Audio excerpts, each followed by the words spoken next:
In a previous lab, we dissected a servo to see what was inside.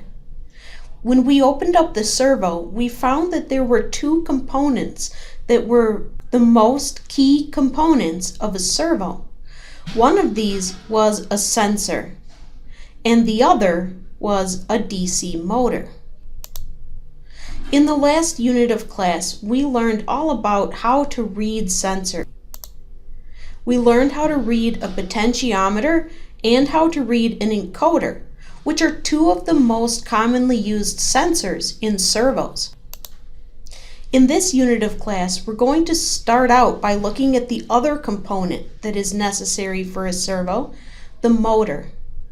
Servos can be made by many different kinds of motors other than DC motors, but we're going to focus on DC motors here since they are the most common type used in small robotics projects. Also, many of the things that we learn about DC motors apply to other kinds of motors as well. So once you know the fundamentals of motors, you can expand to use other kinds of motors when necessary as well.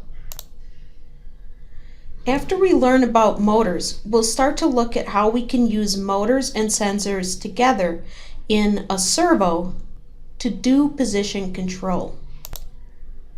In today's videos, we're going to be learning the basics of the motors themselves.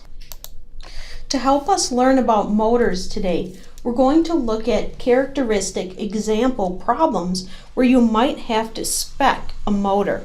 We're going to be looking at a mobile platform. In robotics, a mobile platform is any kind of a robot that is not attached to the ground. Most of the time in this class, we've been looking at robots where the first joint of the robot is physically attached to the ground, and all of the other joints are built on top of that. A mobile platform is different than this. A mobile platform could be a ground vehicle, or it could be an air vehicle, like a helicopter or quadcopter or an airplane. Or it could be a water vehicle, like a boat or a submarine. But all of these things qualify as mobile platforms because these things are not attached to the ground. Rather, they move freely through space.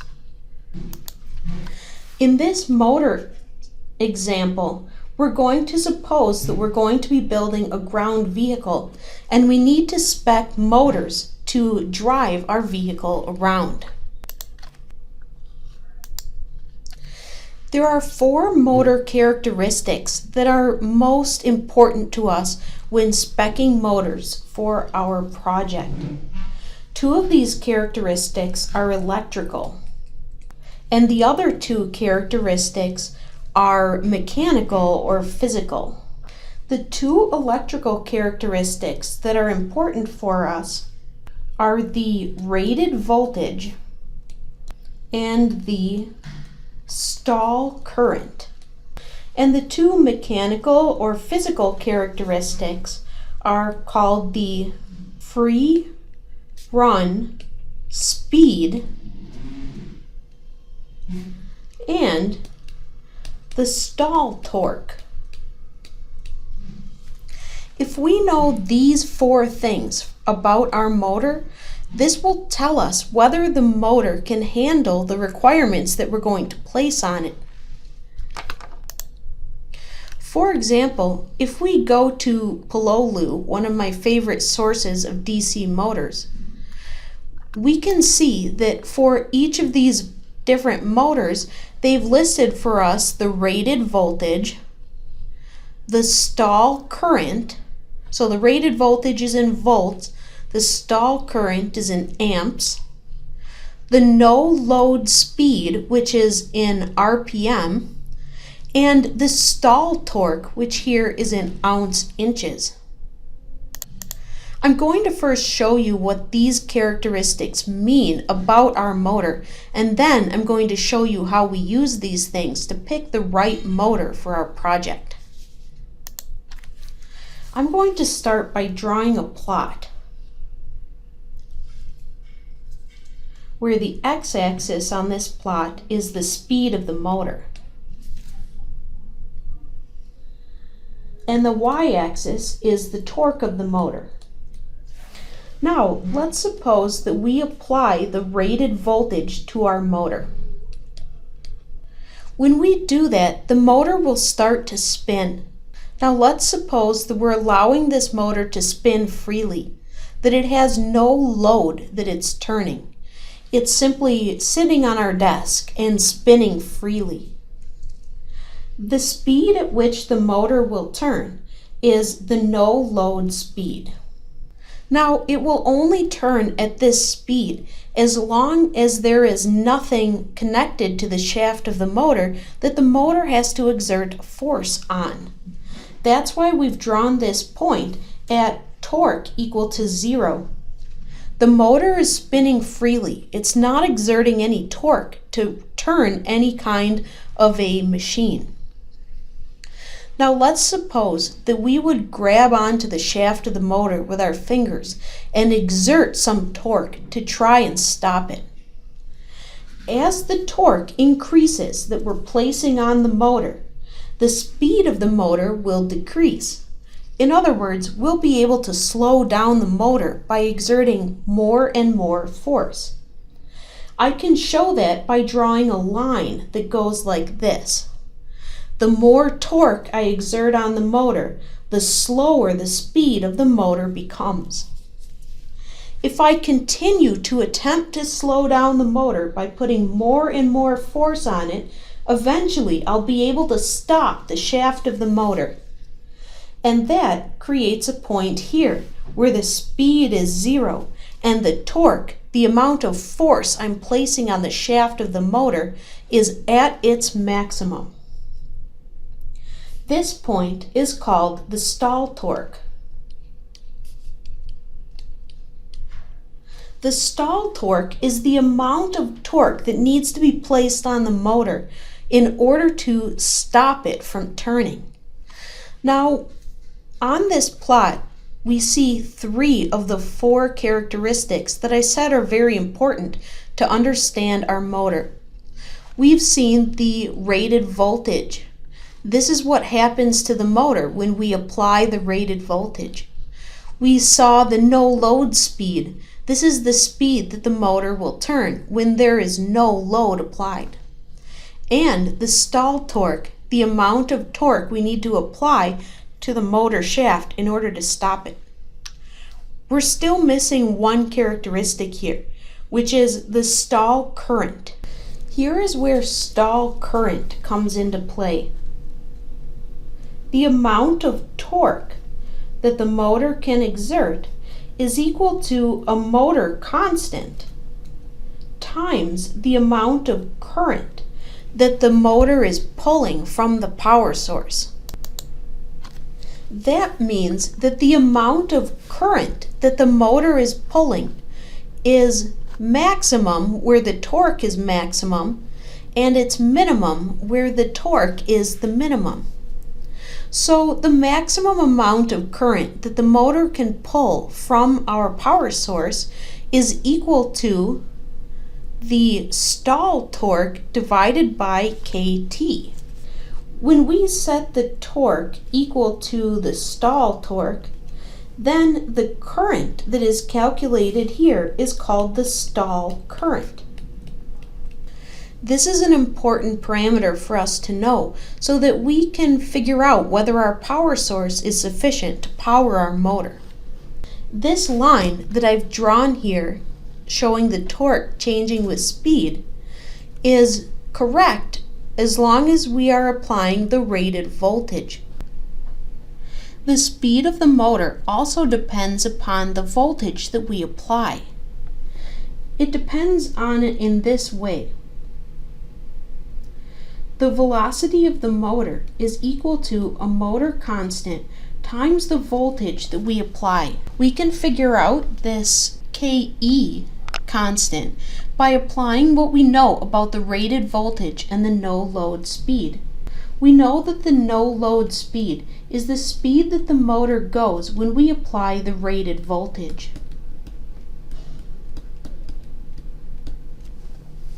This will allow us to calculate the motor constant Ke straight from the specs given us in the motor. For example, let's take a look at our motors in Pololu. Here's a motor that says its rated voltage is 6 volts and the no-load speed is 9,800 RPM. We can calculate Ke, the motor voltage constant, as 9,800 divided by 6 RPM per volts. This particular motor has a motor constant of 1,633.3 RPM per volt. We can use this knowledge to figure out how fast the motor would turn if we would change the voltage. For example, let's suppose that we do not supply the motor with its rated voltage, but we supply it with half the rated voltage. We can figure out how fast the motor would turn in that case. I'll take the motor constant that we just calculated and plug it in for Ke. Then I'll multiply it by 3 volts because we're assuming that I'm applying half the voltage that is rated. How fast would this motor turn when I do that? In this case, the speed of the motor would be about 4,900 RPM. Notice that 4,900 RPM is exactly half of 9,800 RPM. In other words, if I would like the motor to turn half as fast, I can force it to do that by reducing the voltage by half. We can do speed control of a motor by adjusting the voltage.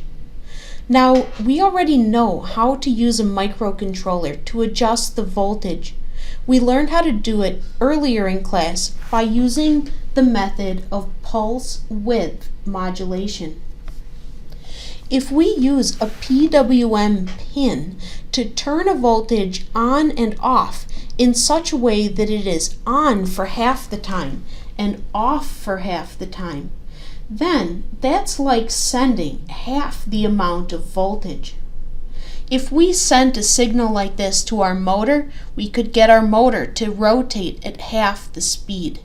In fact, we could set the period and compare value of a pulse width modulated signal to anything we wanted in order to get the speed of the motor to match the speed that we want. It works like this. If we would take the compare time and we divide the compare time by the period, this tells us what percentage of time the pulse is on. That's equal to the speed of the motor divided by its maximum speed, which is its no-load speed. For example, let's suppose that I would like this motor to rotate at 1,000 RPM. I can plug in that speed. I'm going to do it up here because I have a little bit of room up here.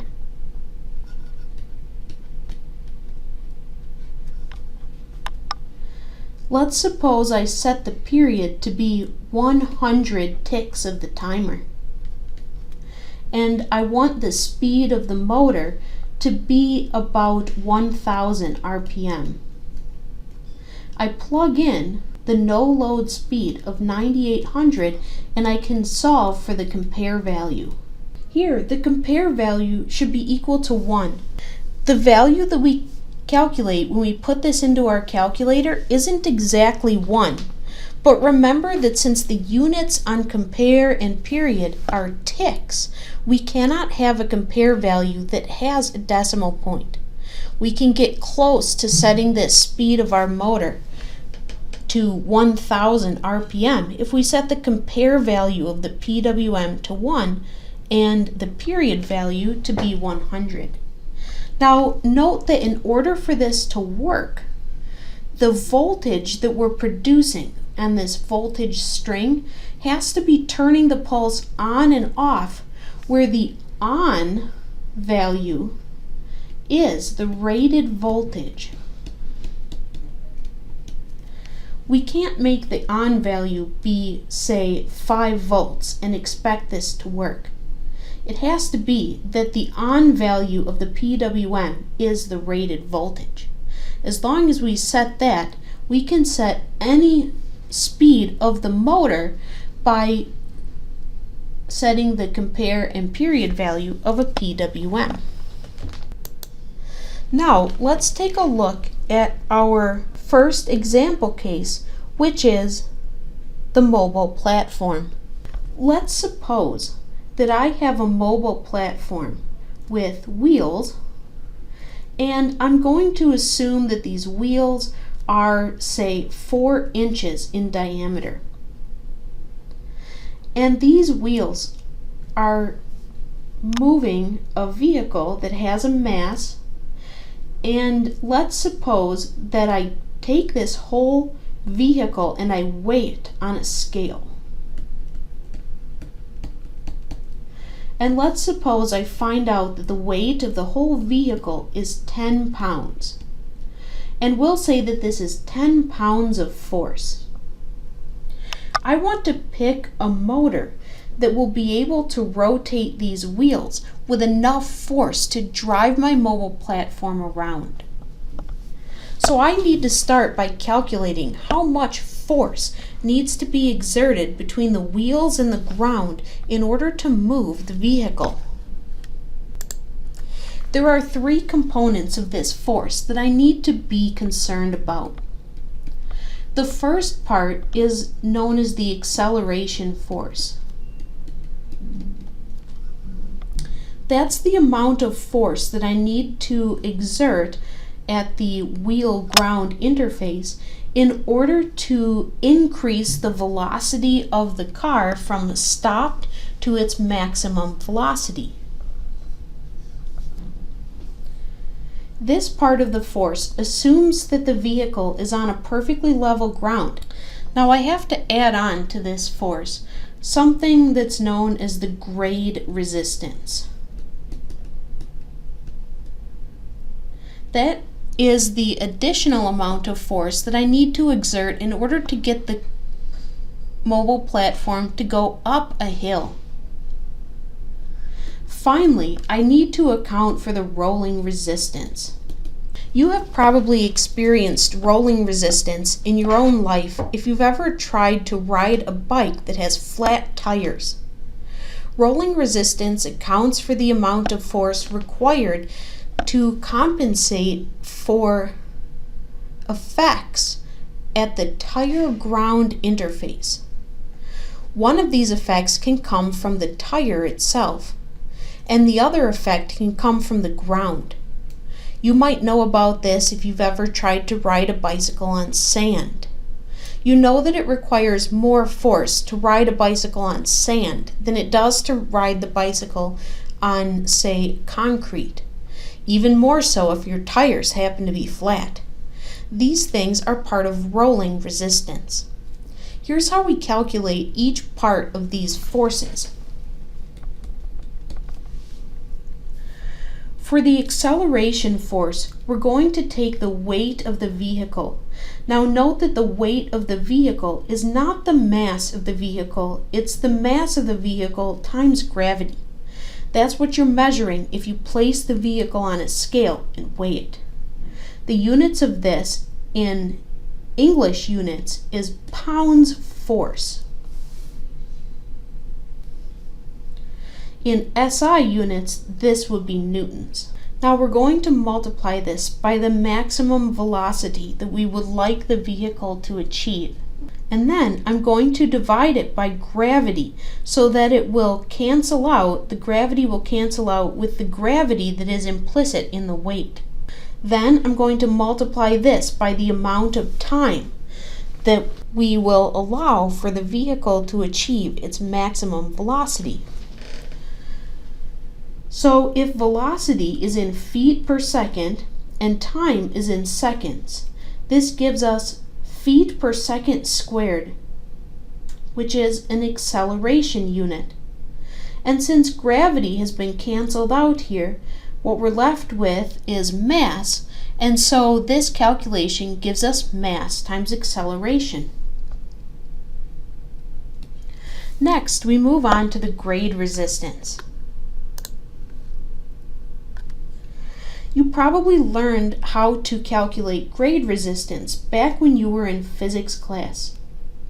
Here we have an incline,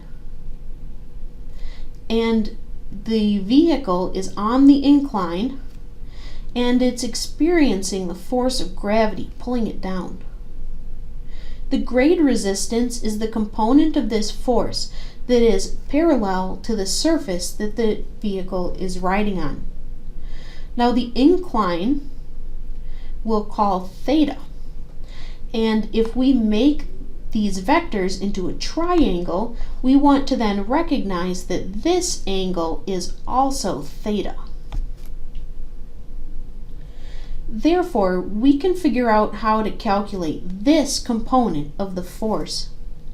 We can take the weight of our vehicle, which remember is a force, it's mass times gravity, and multiply that by the sine of theta, and that will give us the force due to the vehicle being on a grade. Finally, we have the rolling resistance. Rolling resistance is simply the weight of the vehicle times a coefficient. This coefficient is known as the coefficient of rolling resistance. You can look up online some values for this coefficient. I'll give you just a couple of here.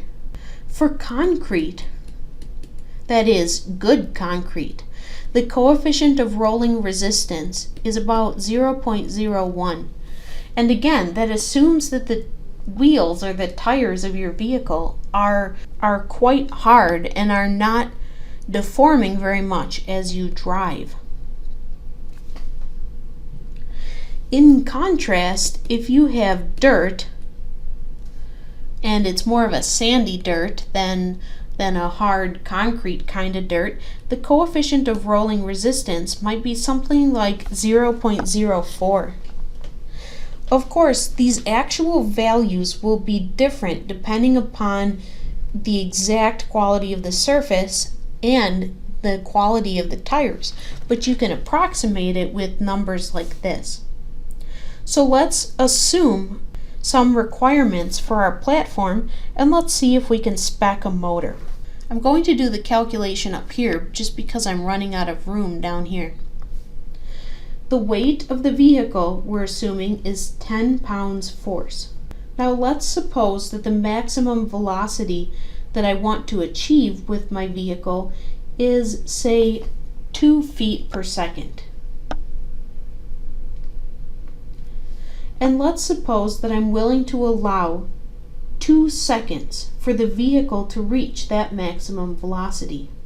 Since I'm using feet and seconds, I'm going to use 32.2 for the acceleration of gravity. And that's the end of the first component of my force.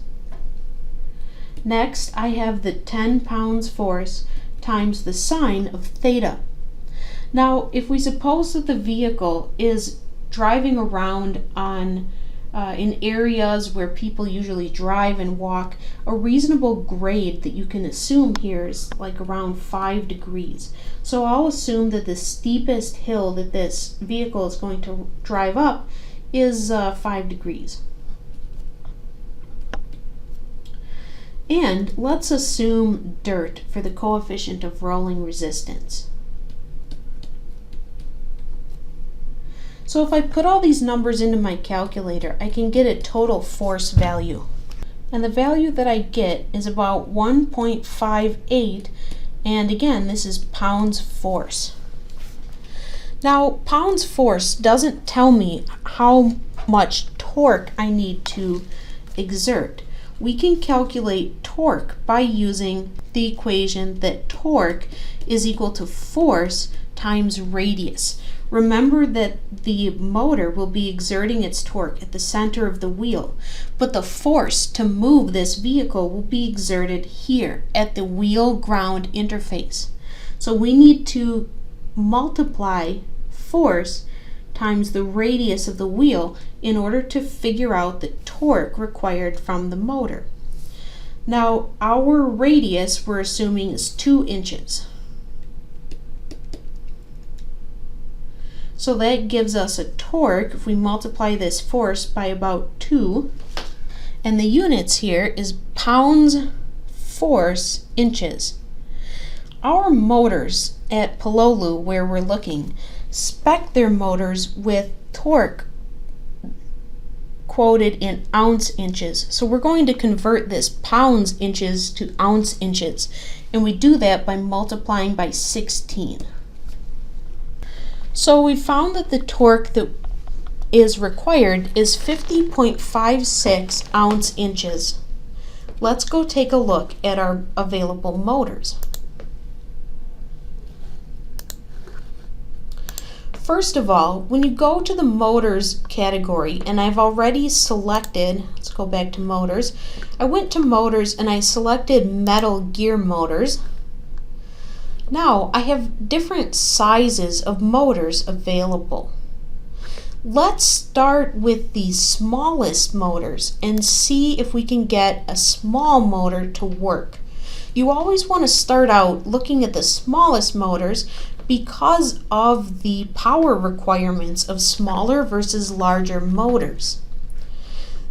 The amount of current that the motor draws is going to limit the amount of time that your mobile platform can operate on whatever battery you've selected. So it's to your advantage to pick out a motor with the lowest current that you can that will still meet your requirements. So if I scroll down to the bottom here, I find the lowest current requirement motors. I see that there is one motor here that has a stall torque that's greater than the value that we need. 70 ounce inches is the stall torque and 14 RPM is the no load speed. Let's check to see if this motor will fulfill our requirements. I'm going to start by drawing out this motor curve.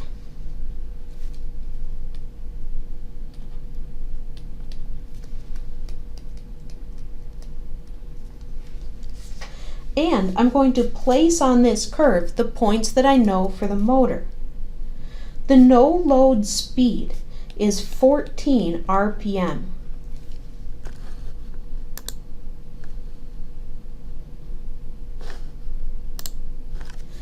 And the stall torque is 70 ounce inches. So I can connect these 2 points with a line. Now I know that I need to exert at least 50 ounce inches torque.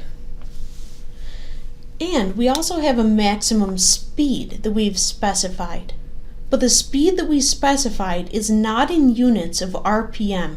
It's in units of feet per second. Let's see if we can convert.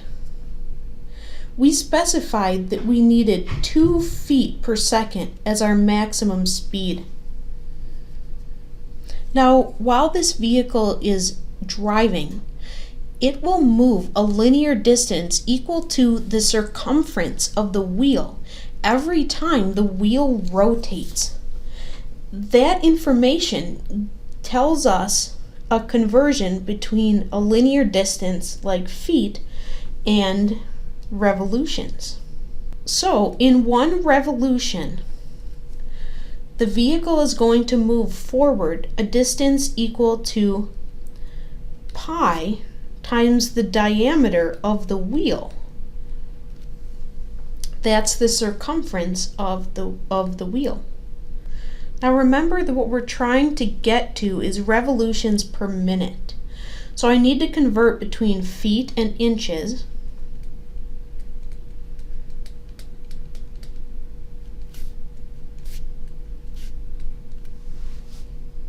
That will give me revolutions per second. So now I have to convert between seconds and minutes.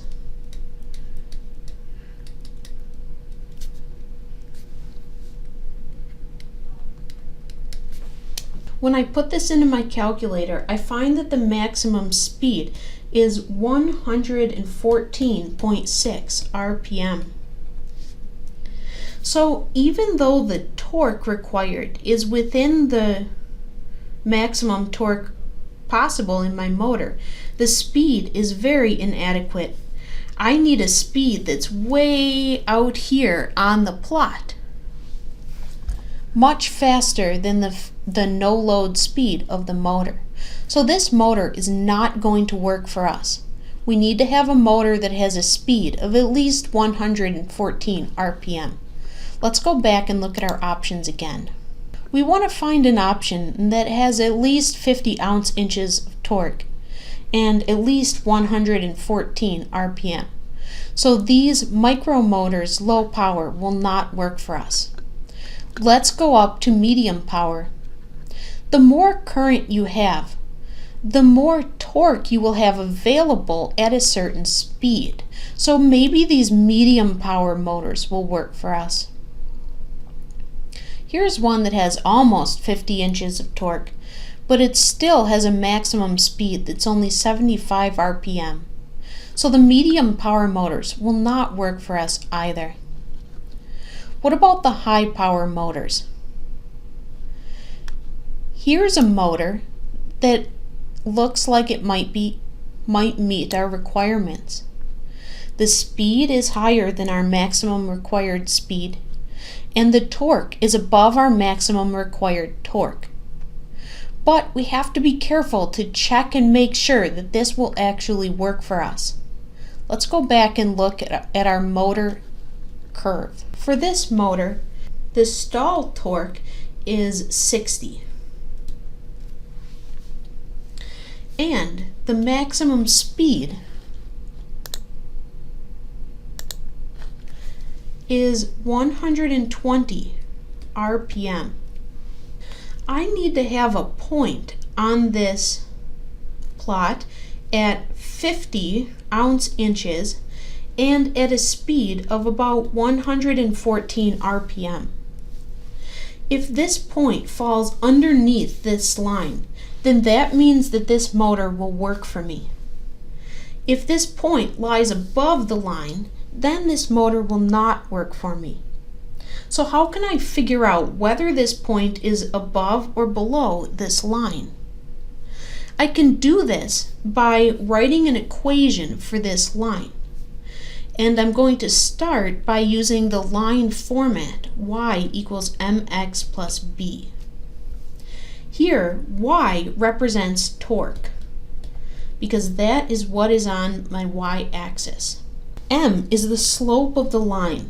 In other words, the rise over the run. In this line, the rise is actually downward, and it's equal to negative 60.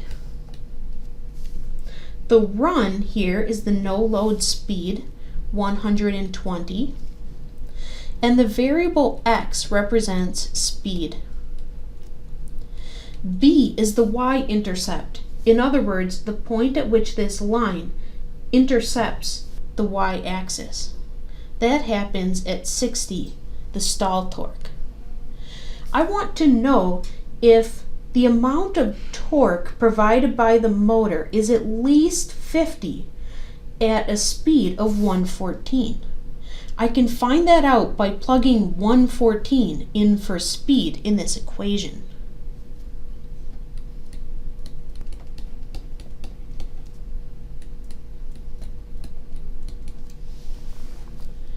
At a speed of 114 RPM, the amount of torque is 3 ounce-inches. That means that this data point does not lie below the line at all. In fact, at 114, that would be right over here, not where I drew it. The amount of torque available at that speed is only 3 ounce-inches, not the 50 required. So even though it looked at first glance like this motor would be sufficient for us, it turns out that it is not sufficient. We need to find a motor that provides the required amount of torque at the required speed. Let's go back And instead of selecting the micro gear motors, let's try the next larger size. Here's one that has a no-load speed of 180 RPM at a stall torque of 60 ounce-inches. Let's see if this one will work for us. So now our maximum speed is 180 and the stall torque is the same, it's still 60. So once again we'll write the equation for this motor. The torque is equal to negative 60 over 180, that's the rise over the run for this motor, times the speed plus 60. How much torque is available now when I plug in 114 to the speed? Here we calculate that there are 22 ounce-inches of torque available at a speed of 114 RPM. That's much better than the 3 ounce-inches available at the last motor we picked, but it's still not enough. We need to get 50 ounce-inches of torque available at our speed of 114. So even though this motor is better than the last one, it's still not good enough. Let's go back again and select the next largest motor.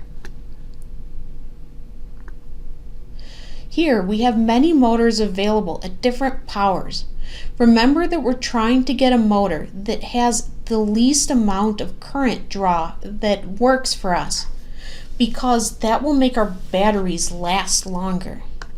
We also have the option of selecting between 6-volt motors and 12-volt motors. The difference between these is that the 12-volt motors will be much faster than the 6-volt motors. Notice that when we compare medium power, that is 2.1 amp 12-volt motors, to the 2.4 amp 6-volt motors, and we take two options that have the same ounce-inches of torque, the 12-volt motor is able to rotate 1,750 RPM as its no-load speed, whereas the 11 ounce-inch motor at 6 volts only rotates 630 RPM. So the higher voltage motors are much faster. It looks like the low power 6-volt motors aren't much better than the next smallest size motors that we just looked at, and there are no medium power 6-volt motors available. So let's go and take a look at the low power and medium power 12-volt motors. Under the low power motors, we have a 60 ounce-inch motor at 115 RPM.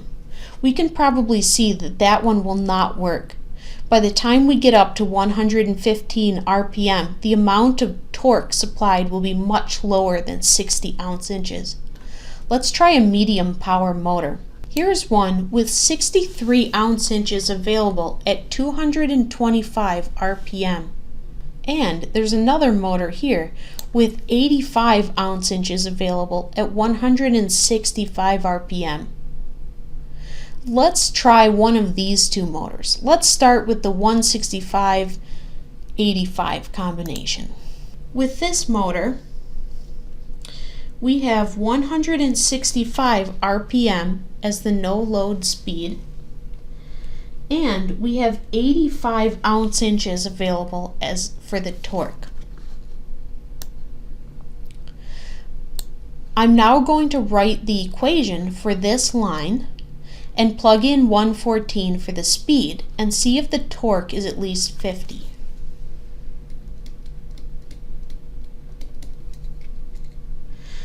The rise in this line is negative 85 and the run is 165. The speed will still be 114 and the y-intercept is 85. The torque available here is 26.2. This is better than the last motor we selected, but still not good enough. Let's go up to a high power motor. Let's try this one. 285 RPM at 120 ounce-inches. So the no load speed here is 285, and the stall torque for this motor is 120 ounce-inches.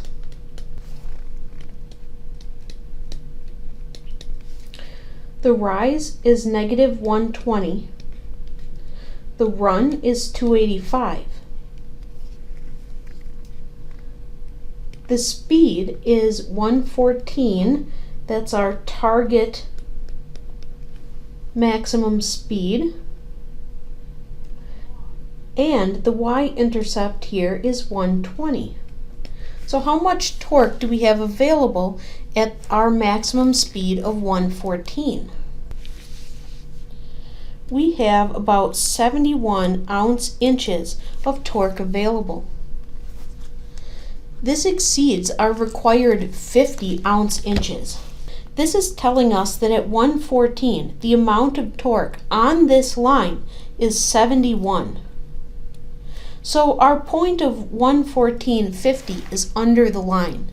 This motor is sufficient for our purposes.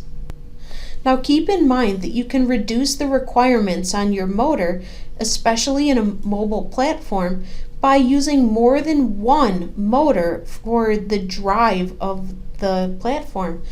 So if you have 2 drive wheels, then the requirements for torque at a particular speed are half what they would be if you were only using 1 drive wheel.